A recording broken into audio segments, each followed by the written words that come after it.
Prime Minister has lost his right-hand man. His Chief of Staff, Morgan McSweeney, quit this afternoon. It comes as Downing Street tries to stem pressure on the PM in the wake of the Peter Mandelson scandal.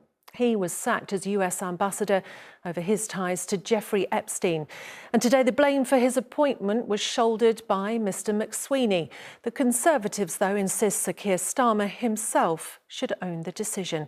Our political correspondent Shihab Khan has the latest.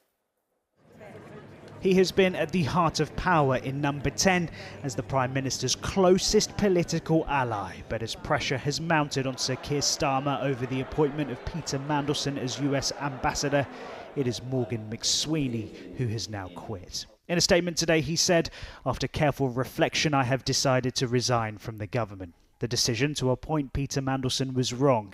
He has damaged our party, our country, and trust in politics itself. When asked, I advised the Prime Minister to make that appointment, and I take full responsibility for that advice." McSweeney has often been described as the architect of the Starmer project, and this evening Sir Keir thanked his lieutenant for what he called his dedication, loyalty and leadership, and said he personally owes him a debt of gratitude. It was during the Jeremy Corbyn years, while McSweeney led the think tank Labour Together, that he identified Sir Keir Starmer as a potential leader, someone to take on the left of the party. And by his side, he guided him to the top of the Labour Party and then into Number 10. His stock was so high that as recently as this morning, Cabinet Ministers still wanted him to stay. I see absolutely no point in getting rid of staff members or the Chief of Staff over this.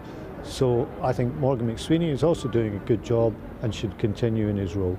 ITV News has contacted all the MPs who have questioned the Prime Minister's own position over the last few days, and none were available for interview.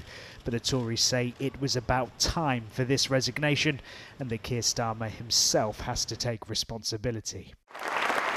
This is not McSweeney's first experience of controversy. His time as Chief of Staff has been marked by growing unrest on the Labour benches over the government's repeated U-turns. There were also accusations he was behind anonymous briefings against cabinet ministers.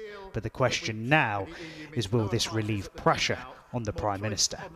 It is impossible to overstate the importance of Morgan in this government. So it will be a huge, huge loss for the Prime Minister. And I think ultimately it makes his chances of weathering this storm slimmer.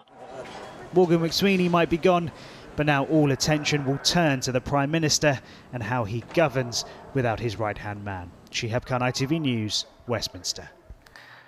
Well, our political editor, Robert Peston, is here. So, Robert, still no word from Peter Mandelson on this weekend, but a lot of words on who should take responsibility for this. Morgan McSweeney has done that. Is that enough to save Starmer?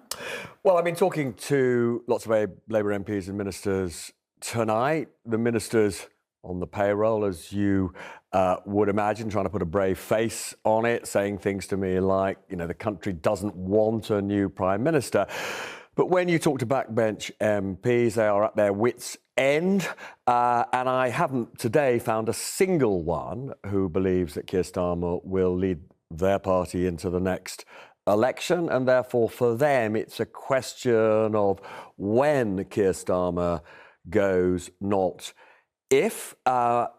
In one sense, Keir Starmer is quite lucky that there's no single candidate in pole position to take over from him. As you know, the Mayor of Manchester wanted to re-enter the House of Commons through a by-election. Starmer blocked that, so Andy Burnham can't be a candidate. The former Deputy Prime Minister, Angela Rayner, would be a candidate if, that is, she didn't have this investigation into her tax affairs that's being carried out by HMRC, so she needs the tax office to give her a verdict on, as I say, the tax problems she's got.